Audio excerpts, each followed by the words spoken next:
High school is rough for many people. Challenging subjects, early mornings, and being stuck with people that you might not get along with for 7 hours every day. It's like working, except you don't get paid. Everyone has different experiences with it. Growing up is a hard road for many kids. Lots of media depict it in such a way, and they don't shy away from the cruelness of bullies, mean teachers, and overall drama that real schools have. But deep down, there's always a level of fantasy to many of these storytelling styles. There's still a lot missing with the characters and the situations that these fictional schools try to depict. Even slice-of-life animes that do a decent job at being more grounded still have a heavy layer of exaggeration to them. Now, in a way, that is what makes them masterpieces. And it could be the cultural difference with the view and the creativity on school in general. But it still doesn't strike at the core of the drama, emotions, and overall corruption that can happen in many schools around the world. Among both the students, teachers, parents, and other faculty members, to me, one of the most accurate depictions of high school is Class of '09. So I gotta say, playing this game, I feel a little deceived. My introduction was Ethan from the Realmwalker podcast showing me the anime pilot. By the way, we have a podcast, go watch it. And I thought it was going to be a dark comedic parody on dating sims in high school. And don't get me wrong, there are points where the game is exactly that. But there are some much darker undertones and messages to be said within. At least with the first game. The re-up is more of what you expect after watching the pilot, although the undertones are still present. Now, if you're going to say I'm reading too much into things and that this is just a stupid parody game, well, I would agree with you if this wasn't based on true events.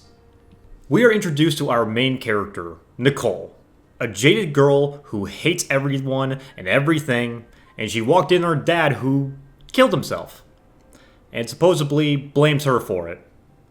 And this is unfortunately a harsh truth for a lot of kids going through high school. Losing a parent, whether through death or abandonment, fucks you up mentally. I've known people going through that, and let's just say their sense of humor is very similar to Nicole's. They have a lack of care, make assumptions about people without any real evidence, and are unwilling to give anyone a chance. And that goes for a lot of the main tropes in this game.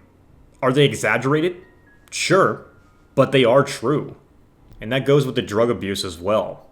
Teens getting hooked on drugs has been a constant throughout history. You see news reports of kids hiding and dealing drugs in classes and sharing with other students, but they will usually highlight stuff like weed and cocaine.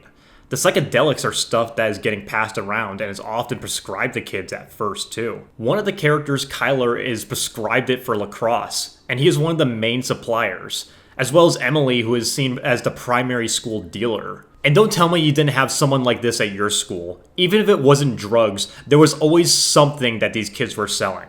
Looking back, the only real thing that changed from 2009 is the drugs that are used. These situations are still happening today. Almost like there's a fentanyl crisis in America right now, right? I remember there was a neighboring school that was nicknamed Heroin High because of the rampant drug use that was happening there. Almost every kid in this game is using drugs at some point, where one of the things that Nicole and Jekka do when they're bored is try to make cocaine. And that leads us to how a lot of the characters act as well.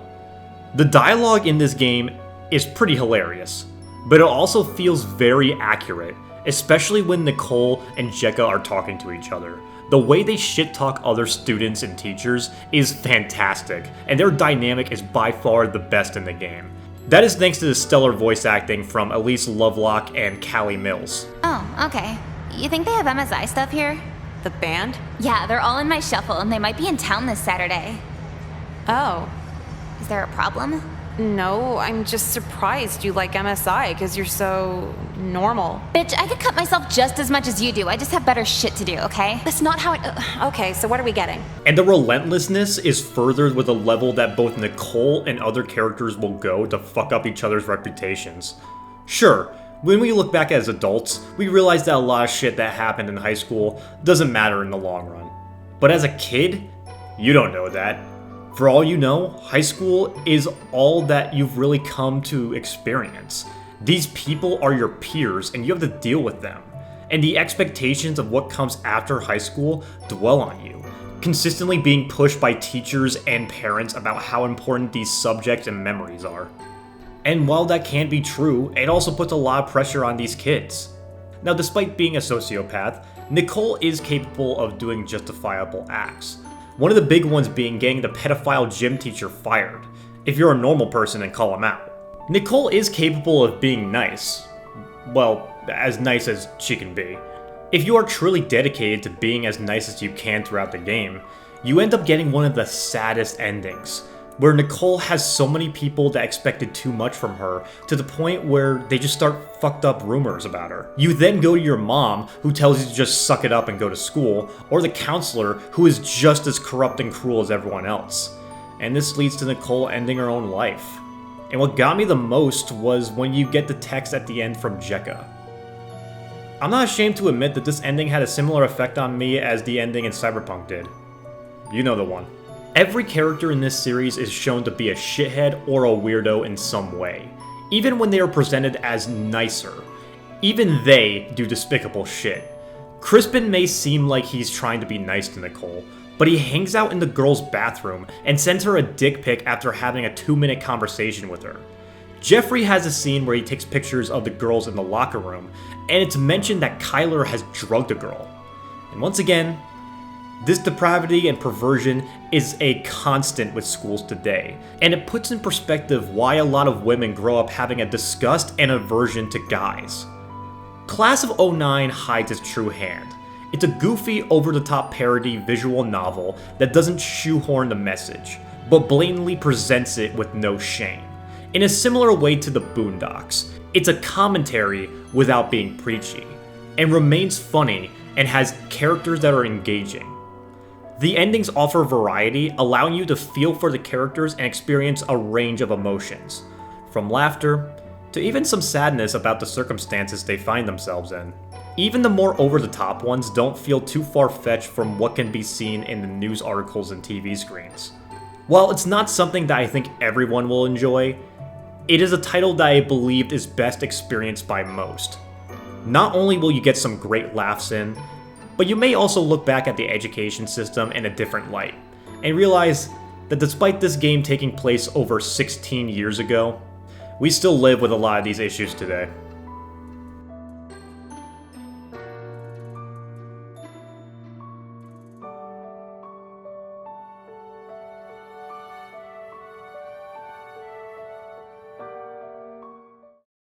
Jesus Christ, it's like filled up. Pearl necklace on a pearl necklace. What's that thing in the bottom corner? That's the head. Ew, uncircumcised! That's disgusting! Get it away! You thought he'd send 11 pics of a photogenic dick? I'm gonna throw up! Uncircumcised men should fucking kill themselves! You heard her, Jake. Alright, give me a sec. Tie a fucking noose, I guess.